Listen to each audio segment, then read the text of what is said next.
It's time for the Apple Seed, an hour that uses the power of great stories to help you make sense of the world and communicate with the people who are important to you. Sometimes you just need the words to have the conversations you really want to have, and we bring you tall tales and fairy tales and folk tales and personal tales and family tales and history tales and more. Stories that can start conversations and get the storytelling happening around your kitchen table or living room. At the Appleseed, we believe that great stories can change your family's world. I'm Sam Payne, your host. We're excited to bring you an hour of great stories today.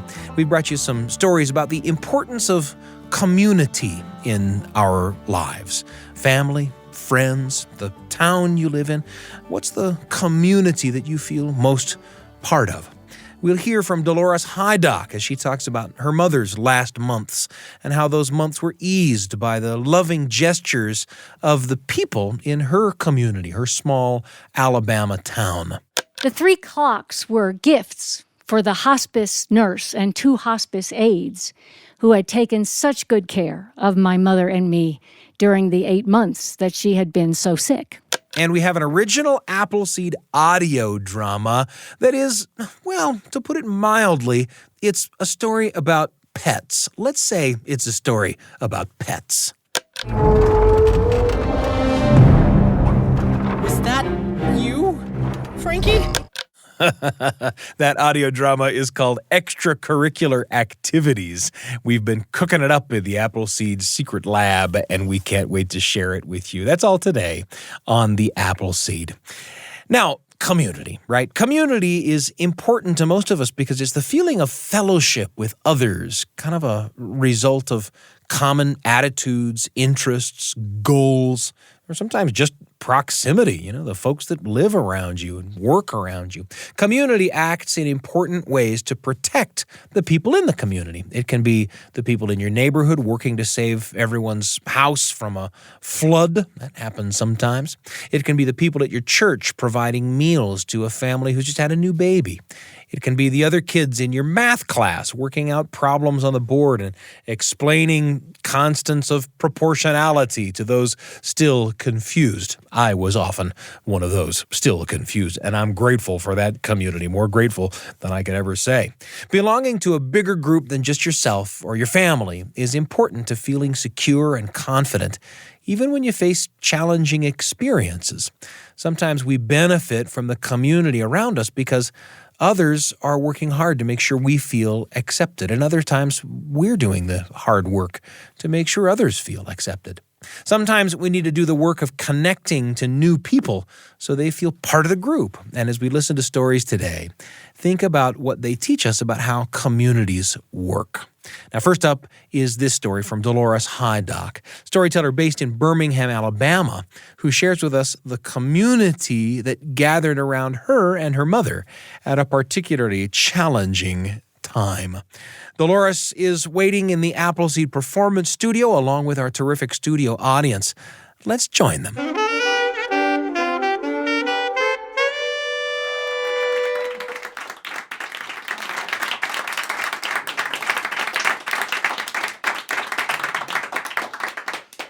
There is a principle, a scientific, philosophic, medical principle called Occam's razor. Maybe some of you are familiar with Occam's razor, O-C-C-A-M. It's named after Willem of Occam, a medieval scholar and philosopher. And the principle is this, that if some phenomenon happens and you observe it and you try to explain why that phenomenon happened the way it did, Occam's razor says that the simplest explanation is probably the true one.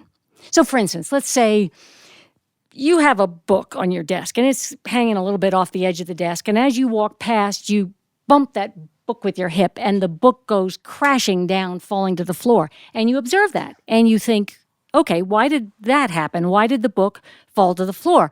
Why didn't the book just hang there in midair? Why didn't it float up to the ceiling? And you try to explain that phenomenon. So there's lots of ways to explain that. I mean, one explanation might be that at the very moment that book was about to drop, a little band of angels magically appeared, hovering around it, holding it up, and staying with it until they saw it safely down to solid ground. And then the little band of angels disappeared again. Well, that's one explanation. Or another explanation might be that there is a force called gravity that exists in all objects with mass, and the gravity of the earth is greater than the gravity in the book, and that gravity is what pulled the book down toward the floor. And that is a simpler explanation, not requiring little bands of angels to magically appear and disappear at just the right moment. And being the simpler explanation, gravity is more likely to be the true one. That's Occam's razor. My friend David was explaining all this to me one evening, several years ago, as a way of telling me why I was wrong to be so upset about the clocks. Look at this, I said to him.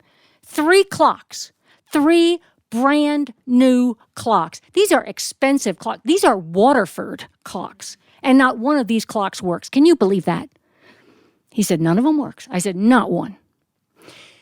That's when he explained about Occam's razor. He said it would have required way too complicated a series of coincidences for me to have walked into that store and selected precisely the 3 clocks that did not work. There must be a simpler explanation, he said, like a little plastic thingy that's keeping the batteries from making contact.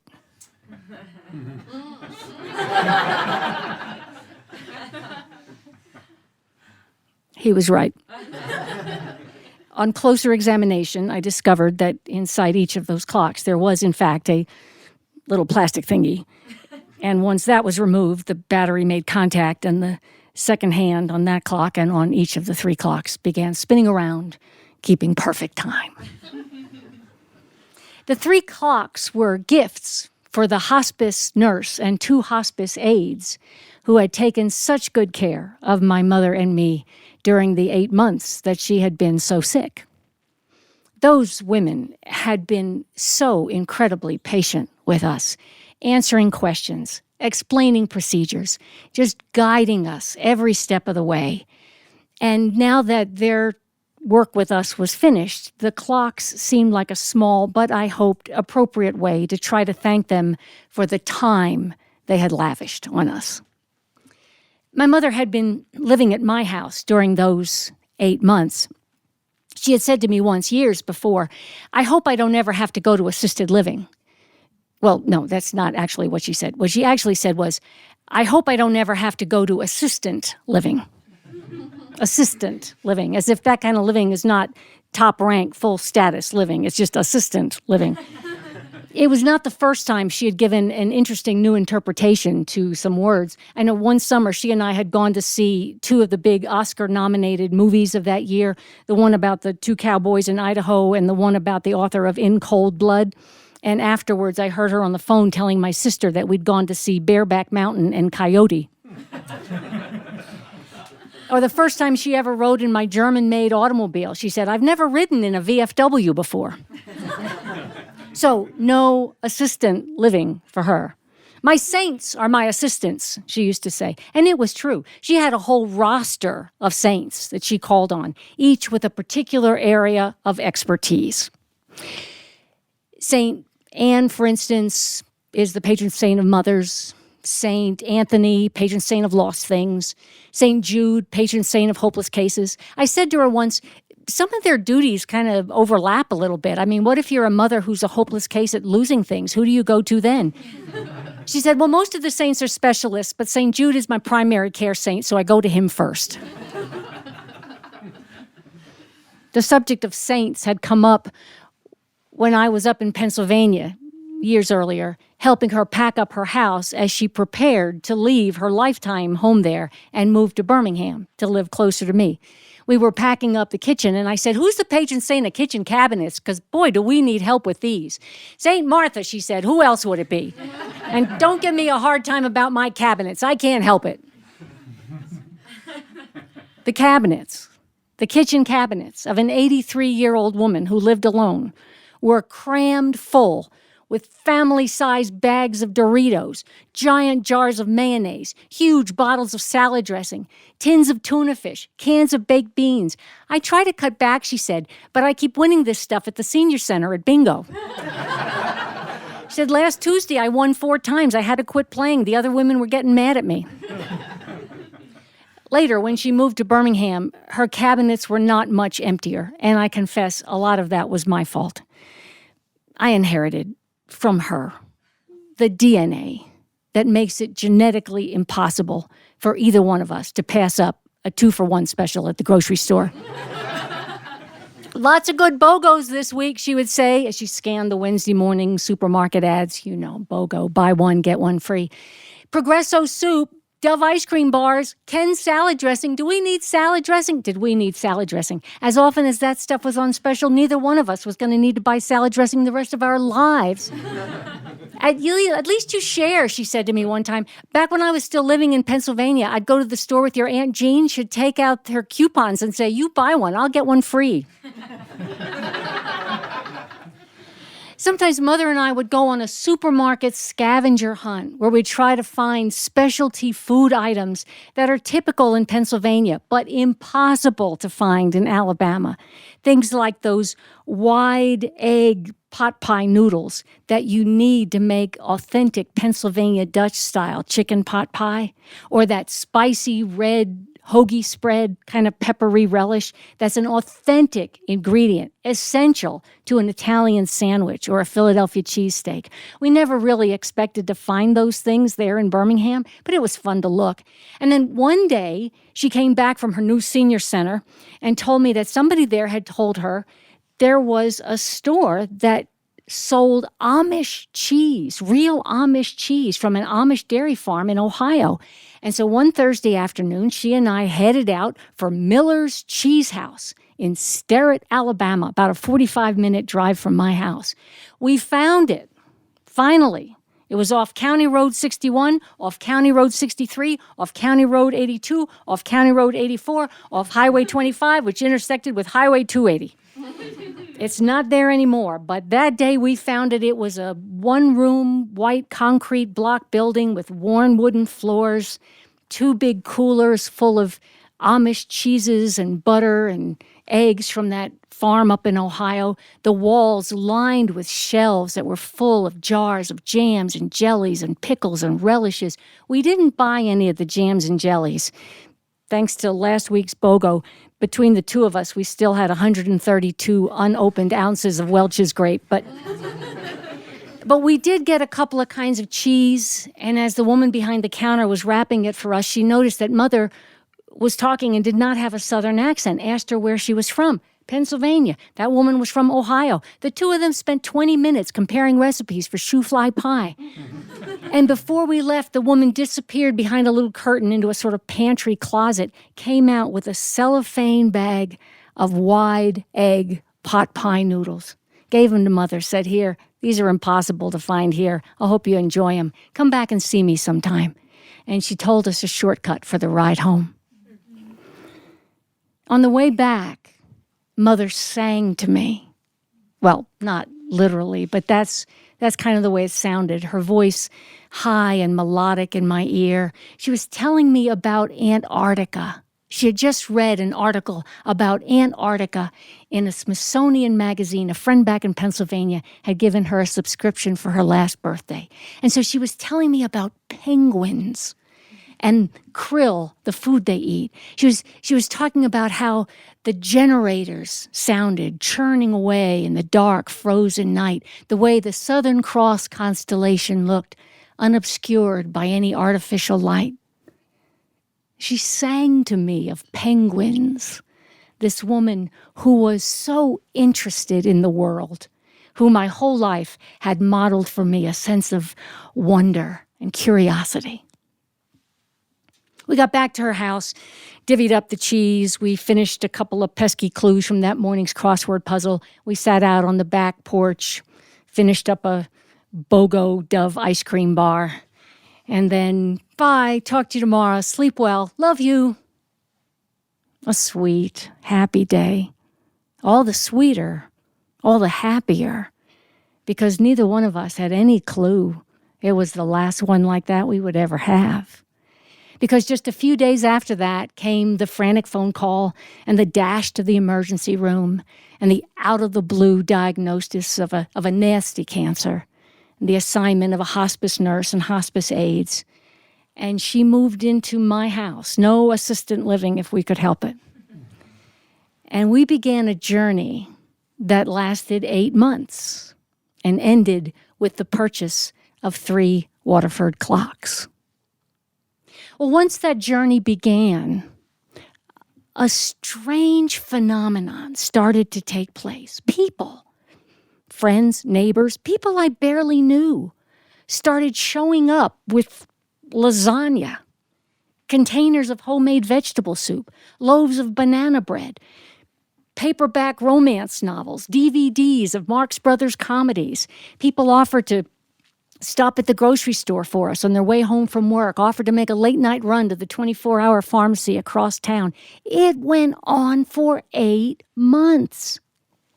And somewhere in the middle of all that, maybe 5-6 months into it, Mother was getting ready for bed, and as we always did at the end of a day, we talked about what kind of day it had been. It'd been the kind of day where Lucy had brought a quiche for us to have for lunch. Anne had left a tin of lemon squares on the front porch swing. Rebecca had come to stay with Mother for a couple of hours so that I could go do a story program at a luncheon.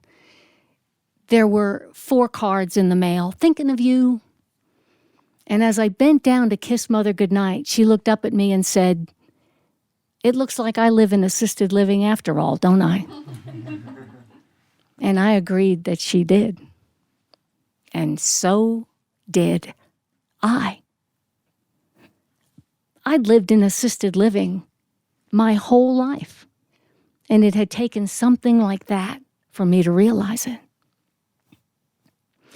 Well, in the, years now since that happened, I often think about that phenomenon of cards and casseroles and countless kindnesses showing up so abundantly, so generously in what is supposed to be a hard, cold, cynical, selfish world. And when I try to explain that phenomenon to myself, I think about Occam's razor and how the simplest explanation is probably the true one. And so I've decided that the simple, true explanation must be this: that at those moments in your life when you feel you are just about to drop, a little band of angels magically appears, hovering around you, holding you up, and staying with you till they see you safely back to solid ground.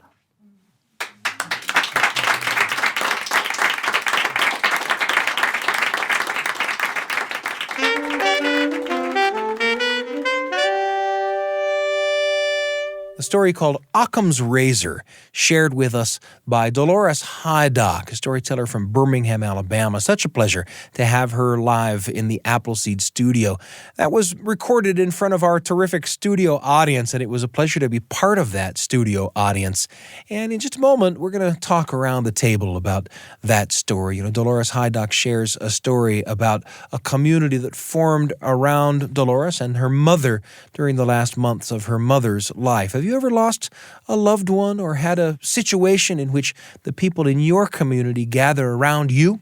Or have you been part of a community that has gathered around someone else in time of need?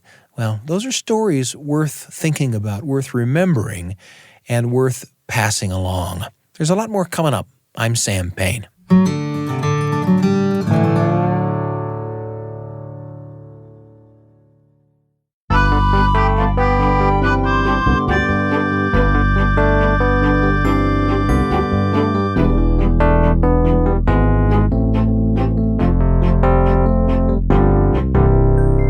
It was our pleasure a moment ago in the Appleseed Performance Studio to hear a lovely tale called Occam's Razor, a tale told for us by Dolores Hydock, the wonderful Alabama storyteller. And it's my pleasure around the desk now to be joined by our producers, Dr. Brian Tanner and Dr. Heather Bigley. Guys, thanks for joining me. Hey, great to be here. Hello. Let's talk a little bit about Occam's Razor. Where did this story take you, Heather? I love the descriptions that Dolores Hydock had of all these people coming together to really help her mother. Yeah. And, she never says that her mother dies, but we can understand that if her mother was in hospice and she keeps talking about the 8 months. And one of the things I have to say is the beautiful work that hospice does. Is there room for that on this show to say, my life has been touched by people who work in hospice and have cared for my aunts and my grandmother, and just the sacrifice and the grace that they extend to people in their last months is something really beautiful. And those are people just in the community doing really what we would consider mundane, banal tasks for people. Right. Come and hold a hand and help them feel better and administer medicine, maybe do some cleaning. And the whole family is just supported by those actions. Brian, how about you? Where'd this story take you? Well, I agree with that. It just makes such a world of difference to have people who really care and who are really there. And I really responded to that part of the story too, all the people who can come together to help out and be a real community. If you, this is something to know about me, if you want to just instantly, it's almost like pushing a button on my face or something that just makes tears stream down instantly. Just show me It's a Wonderful Life. Oh, God. The moment the movie starts, it's like, bink, tears. Yes. But what's so beautiful about it, the famous holiday movie, at the end, everyone in the community comes together. Yeah. And someone is having a financial crisis that could potentially ruin their life and their family and result in jail time. But it just, the way that it's solved is the entire community comes together and say, we're here for you. What can we do? You need money? Okay. Do you need anything else? And that's something that's so beautiful in this story as well, is the way that people come together. You want to make me cry? Put me in front of Star Trek 2. And I'm thinking about the moment, the Spock's dying words, the needs of the many outweigh the needs of the few or the one. But in things like It's a Wonderful Life, and in a story like this, we find out it's exactly the opposite. The needs of the one are what people come and gather around in ways that are really beautiful, right? Well, we've gone from It's a Wonderful Life to Star Trek 2. Well played, Sam. I liked how you did that, yeah. Well, it was a delight to hear that story from Dolores Hydock. Again, told live before our terrific studio audience in the Appleseed Performance Studio. And thinking about that story, thinking about some of our thoughts about community, brought to mind, for me, a memory that I'd like to share with you today as today's entry in the Radio Family Journal. The Radio Family Journal with Sam Payne. A tiny little story for you and your family, right when you need it, on the Appleseed.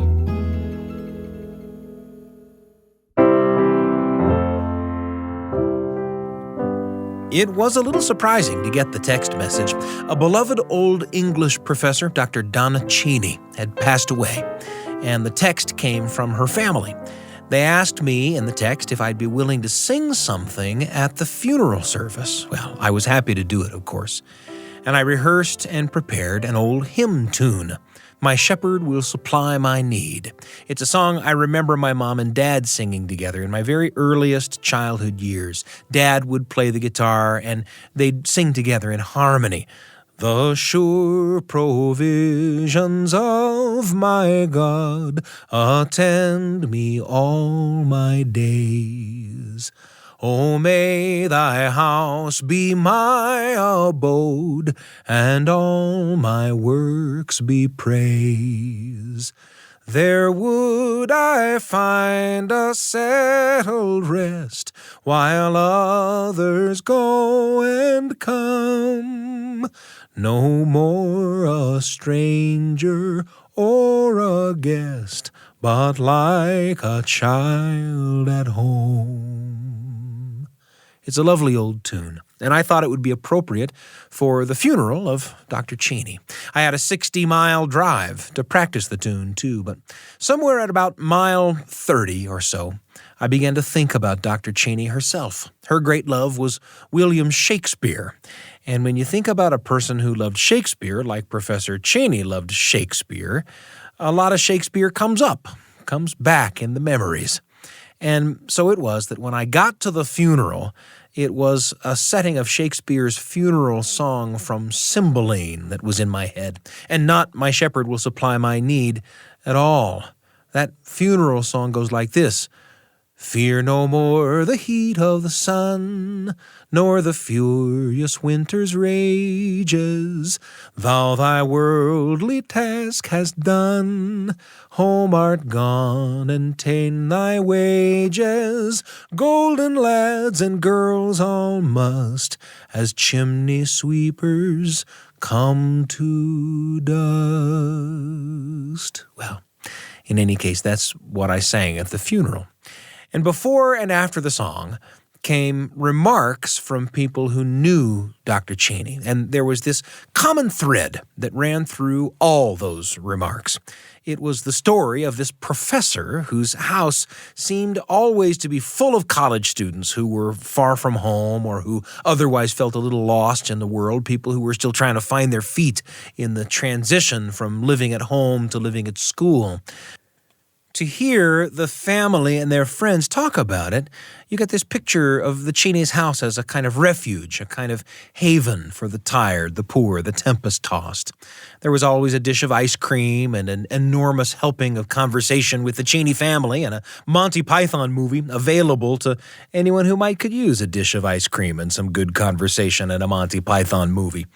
And, of course, sitting in the congregation and listening, well, it conjured up images of a house full all the time of stray puppies, and now these stray pups were, all of them, there at the funeral, honoring the person who had taken them in and made for them a place of community and belonging. Well, I sat in the pews and listened, and I found myself being emotionally carried away by that story, moved by it. For all these people to have had a place to come during their time at college where they could feel like they were at home. And of course, a lot of them were friends of mine. It was a very lovely sentiment, and there were a lot of people there at the funeral, a big legacy of people invited into the Cheney household community. And I thought of the lines in the song I had sung, "Fear no more the heat of the sun, nor the furious winter's rages." And it occurred to me that while Shakespeare's song is a funeral song, it could just as well be a message to all those souls who walked in the Cheney's door, in the door where they would be safe from the furious rages of the world outside, even if they were far from their families or childhood homes. And that Shakespeare piece seemed even more appropriate as I thought about the people who heard it. Well, maybe as you've listened to me talk about this, you've seen this coming a mile away, but it took me by surprise, looking around at all these people, thinking how wonderful it was that they had found this welcoming community over the years in the home of the Cheneys. I started to think about the time I'd spent myself around their kitchen table or at a summer gathering, and I wondered why, with all the people within arm's reach that could competently have sung a song at Dr. Cheney's funeral, the family asked me, who lived far away, and by now, it's dawning on me. I was, as it turns out, one of those stray pups. When I was in college, I was far from home for the first time. I was trying to make new friends. I was trying to become the person I'd grow up to be. I needed a dish of ice cream and some conversation and a Monty Python movie from time to time. Without ever perceiving it, I was as much a part of that legacy as anyone. I wasn't an outside observer come to watch as a community mourned the loss of one of its own. It was my community. And I know I have to be careful about saying this, because I know that the search for the people who will be your life community is a serious search, and sometimes it takes a lot of energy and time. But it does seem at least a little bit wise, as you pack your bags to head off on the journey to find that community, to take a good look around the place where you are, just to make sure that you're not standing in the middle of it right now. The Radio Family Journal with Sam Payne. A tiny little story for you and your family, right when you need it, on the Appleseed. Thanks for joining me for that entry in the Radio Family Journal. In whatever hard-won community you find yourself in right now, do you find you've brought with you things you love from your past communities? What are some of those things? I bet some of them are at the heart of stories worth telling. And of course, you can tell them to us. We love to hear from you. Write us an email at theappleseed@byu.edu. We love to have you as part of our community.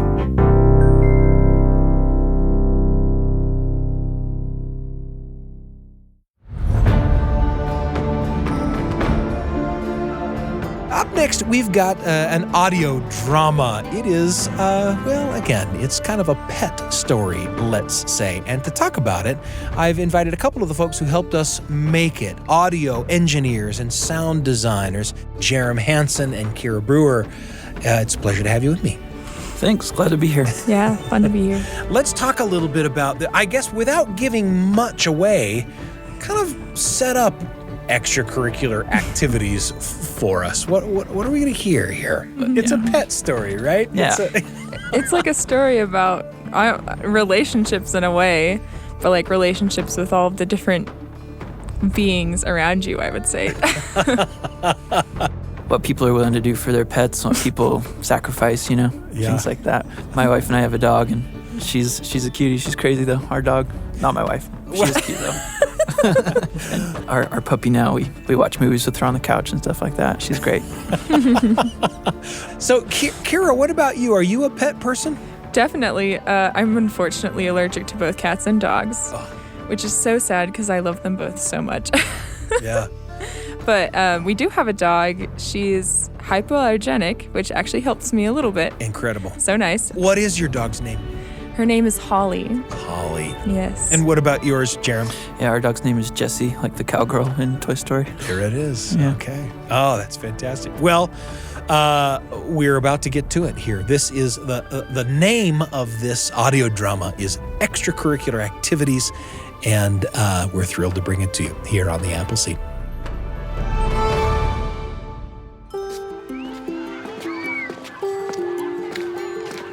So the whole thing with the science fair is that if I do it, it's going to run right over the state drama competition, and trying to juggle both those things makes me feel like I don't even know if I want to get a cat right now. I mean, I feel like I've... A cat, Beth? A cat? So you're interrupting me right now? No. Yes. Beth, I get it, and I sympathize. But you can't talk about science fair and state drama and cats while you're holding a melting ice cream cone. Not on a day as hot as today. Maybe inside the store, but not out here in front of the store. I mean, I get it, I really do, but with you it's always, oh, I'm Beth. My life is miserable because I'm doing too many awesome things and I can't decide between them. Help, help. Don't make fun of me, Thomas. And then a cat? I'm just telling you, sometime you're gonna learn that there's a limit to what you can take on. And I wanna be there when you learn it. Oh. Hey, Nico, right? Yeah. Hey. You're impossible, Beth. What do you even mean? Oh, hi, Nico, right? I am going to smash this ice cream cone in your face. Come on, he plays the flute in the marching band. And that's supposed to mean? Nothing. It's just the only thing I know about him. My sister is in his section. Listen, if you like him, just talk to him. I don't like him. I just think he's cute. Cute and shy. And he plays the flute. Yeah, and he probably likes cats, too. Who's the shy one? You won't even talk to him. Won't even talk to him? I'll talk to him right now. Probably likes cats. You're a dork. Beth, the ice cream. You're going to... Oh, jeez. This I gotta see. Where even is he? Supermarket's a big place, Beth. He could be anywhere. I'll help you find him, though. You are actually lucky you're not trying to wipe ice cream out of your hair. I want to see this. I want you to see it. Okay, then. Let's go find him. Wait, there he goes. Down the aisle where they keep the kitchen stuff. I'm with you. Hey, Hang on. What the heck is he doing? He's putting a mixing bowl under his sweatshirt. You've got to be kidding me. What is going on? Clearly, playing the flute in the marching band isn't all he does. Your boyfriend's a shoplifter, Beth. He's not my boyfriend. But he is a shoplifter. What do we do? We tell the store people. No, I don't want to get him in trouble. What you don't want is for him to get into trouble and to know it was you who got him in trouble. Don't be a jerk. Maybe there's a reason, an explanation. Okay, you want to... Let's follow him. Follow Nico? Well, I am interested to see how that pretty enormous mixing bowl gets out of here under his sweatshirt. And? Oh, yeah, and that stainless steel serving spoon. Come on. We hide, and then we follow him when he leaves. He's leaving. He's coming right toward us. Quick, look like these 12 packs of soda. Oh, hi, Nico. Hi, Nico. Hi. See ya.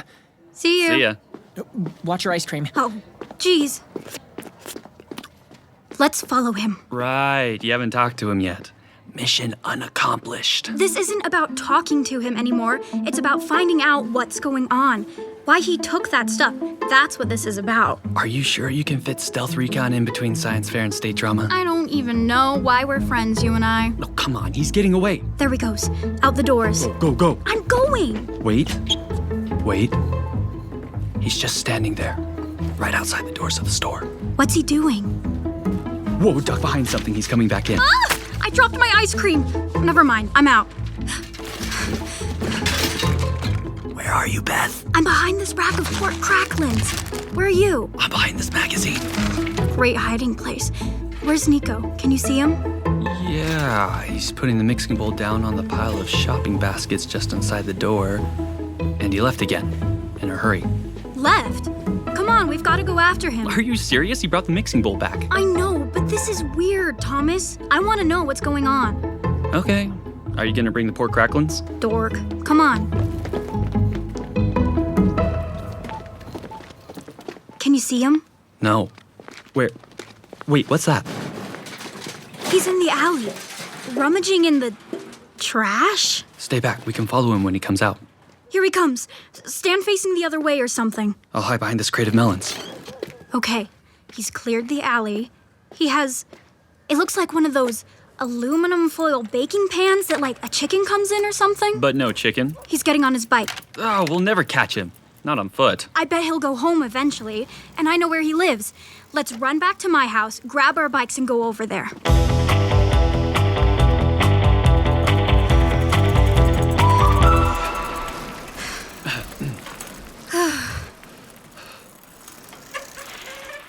That's it. You mean that place with Nico sitting right on the front porch? Sitting on the front porch holding that tinfoil thing he took from the trash? Maybe we could ride nonchalantly past, like we're on our way somewhere. Hey, guys. I mean, are you talking to us? Yes, you guys, Thomas and Beth. You know my name? Don't be ridiculous. Why are you following me? Following you? I'm not sure what you mean. We're You just... followed me into the store. You waited for me to come out of the alley. You followed me here. Why? And what took you so long? We had to go and get our bikes. Why are you following me? Well, the truth is, we saw you... that is, we watched as you... Back at the store, we were looking when you... Stole that metal bowl? Well, yeah. I mean, to our way of thinking, you actually didn't steal the bowl.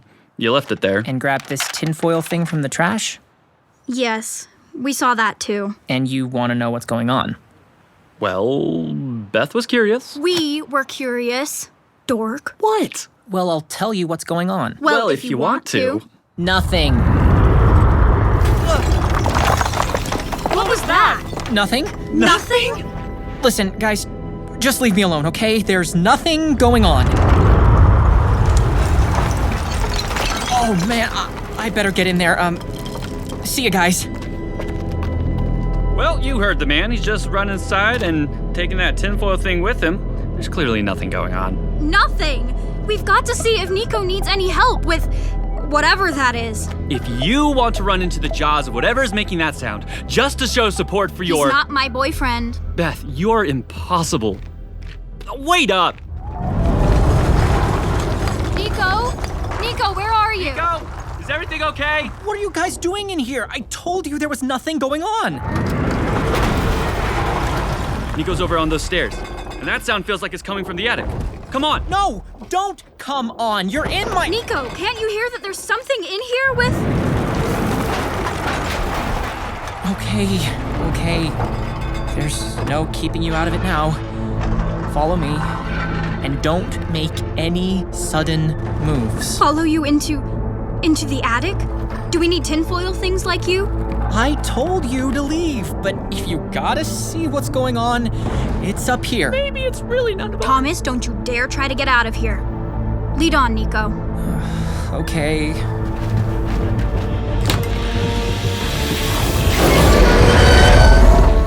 What on earth is that? What on earth does it look like? A dragon? Yeah.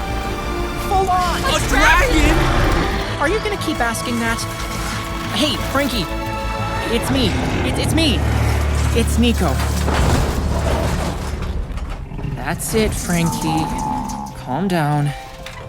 Good boy. Frankie. Yeah, I guess. That's it. Good boy, Frankie. Good boy. And you're sure it's a boy? No idea. Well, you're the expert. Where did, Frankie come from? I don't know where he came from, but I found him in the vacant lot behind the school. Behind our school? Yeah. And he was hollering, and he was about a fifth this size. So, like, the size of a Great Dane, because he's the size of, like, a cargo van now. Yeah, I know. He was easy to get back here. Easy. Are you kidding me? Not at all. I had stayed after band practice, and I was practicing my marching moves with my flute, and Frankie came over from the vacant lot, and, well, he followed me. He just followed you. I think he liked my flute. Nico, what do you know about dragons? I don't know anything. Nothing at all. Except that in all the books I've read about imaginary dragons, they like a hoard of gold and silver and stuff. And you've got tons of that just lying around. Don't be ridiculous. I don't have gold and silver and stuff, but... The tinfoil thing. Well, yeah. And other stuff, too. I mean, it started with stuff from our kitchen. Metal spoons and pans and stuff. I'm sure your mom loved that. She doesn't know. She's out of town for a week. It's my first time alone. I mean, I can call my grandma when I need her, but... A dragon in your attic sitting on a hoard of kitchen utensils? Sounds like it's time to call Grandma.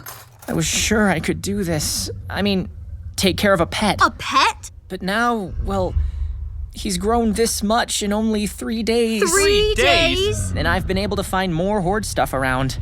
Hoard stuff? Yeah, like this corrugated aluminum I found in the vacant lot behind the gas station.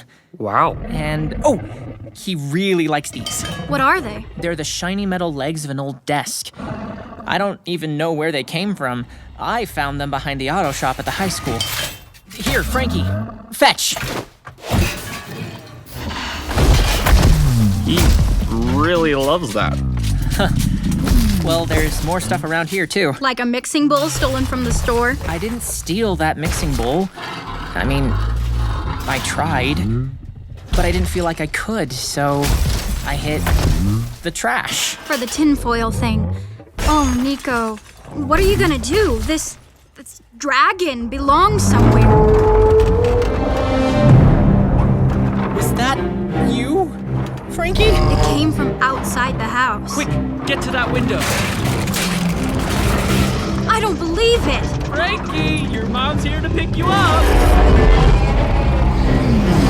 Look at those wings. Get away from the window before she breathes fire or something. No, I think that's a myth. At least, I've never seen Frankie breathe fire. Yet! You've never seen Frankie breathe fire yet! Thomas has a point. Get that. Well, I guess we know how Frankie will get out of the house. The wall. The window. Frankie! You mean No wall, no window. Just put her, fist? Claw? Right through it! Nico, let him go while there's still any of your house left. But It's okay, Frankie. Go on. Go on. okay, I get it. Frankie, go on. This was never going to work. Frankie, What's he doing? is that my flute? In his mouth. You want me to play? Whoa. Okay.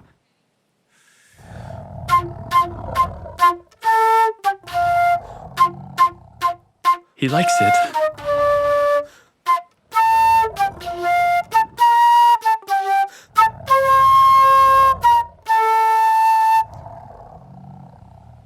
Okay, Frankie. That's the best I got.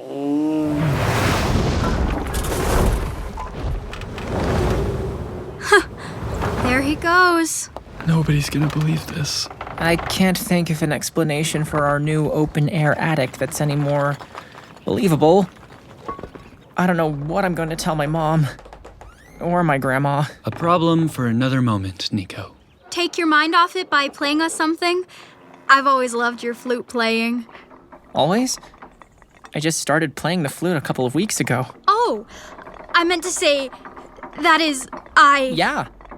I'll play you something.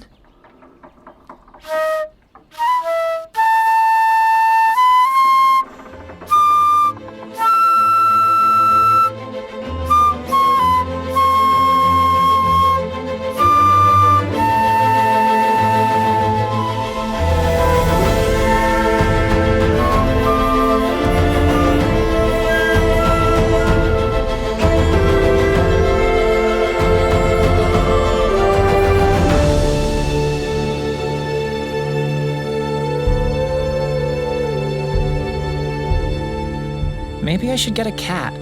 Funny. I was just thinking I shouldn't get a cat. Not getting a cat. Yeah. I mean, there's a limit to what you can take on. Beth, Huh? You're a dork. Thanks. How about a nice houseplant? I like plants. You do? A house plant sounds nice. Yeah. Nice. You guys are impossible.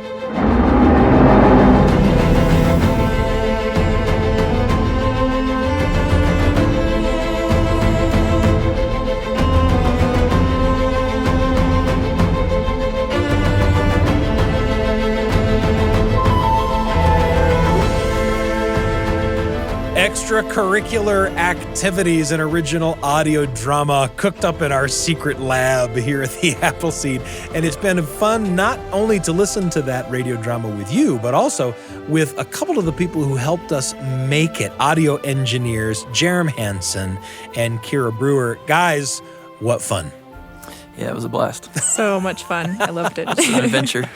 Before we listened to it, we were talking about pets. We were talking about dogs. We were talking about, cats. Dragons, right? That's what we're really talking about. That's the dream. It's hard to let a dragon sleep on your bed at night. Yeah, it is. And how do you make a dragon sound? A lot of boomy stuff. Yeah. Especially for like the mama dragon because she's huge. Yeah. Like she's rattling the earth, the house, the kids' bones. Yeah. Just kidding. I didn't put a sound effect in for that. So it's got to be bigger than life, but just bigger than the life in that world that you created. Yeah, right. Some of the sounds that I think gave the baby dragon a little more character is we had some like kind of cow noises. Cow noises. Yeah. And different things like that, kind of just kind of some of those like things like that. Some of the baby dragon noises are just people like blowing bubbles in water and then you really? distort it. Yeah. Wow. So it just sounds like like a growl, a growl from a dragon. So This as I listened to this piece, it's to some degree at least about how quick we are to take on more responsibility than we can really handle, And it has less to do with dreaming big. People ought to dream big than just like the nonchalance with which we just say, oh yeah, bring it on. And then something walks through the door that's just, bigger than you ever dreamed it would be, Yeah.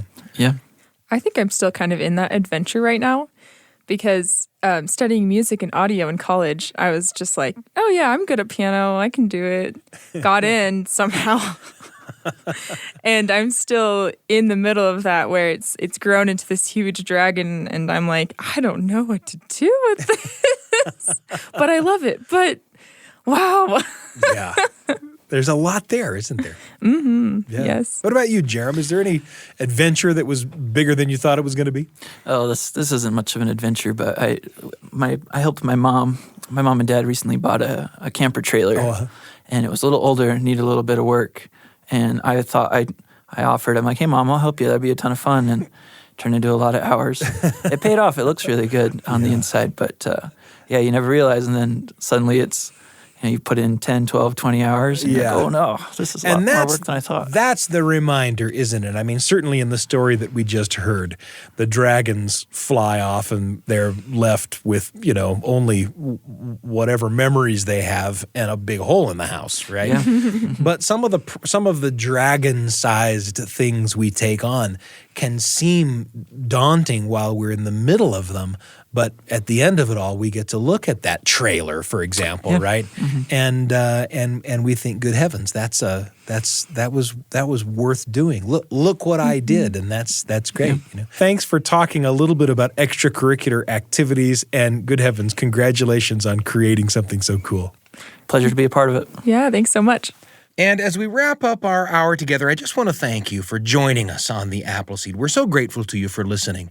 And we love it when you reach out to let us know you're listening. It's one of our favorite things to hear from you and to know what you think of the show. We're on a lot of podcast platforms, and a listener with the username Kelly Princess 235 left us a review of the show on Apple Podcasts. Kelly Princess 235 says, I love the stories on this show.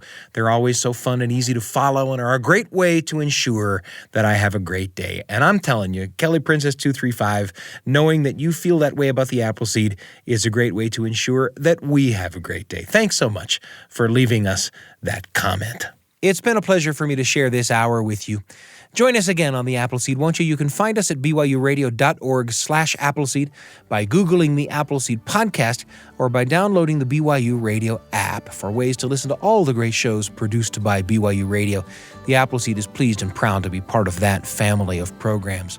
Again, you can reach out to us by sending us an email at theappleseed@byu.edu. Again, that's theappleseed@byu.edu. We love to hear your story. And of course, if you found us on the podcast, be sure to rate us and review us. It helps people find the show. I'm Sam Payne, and I can't wait to be with you again on the Appleseed.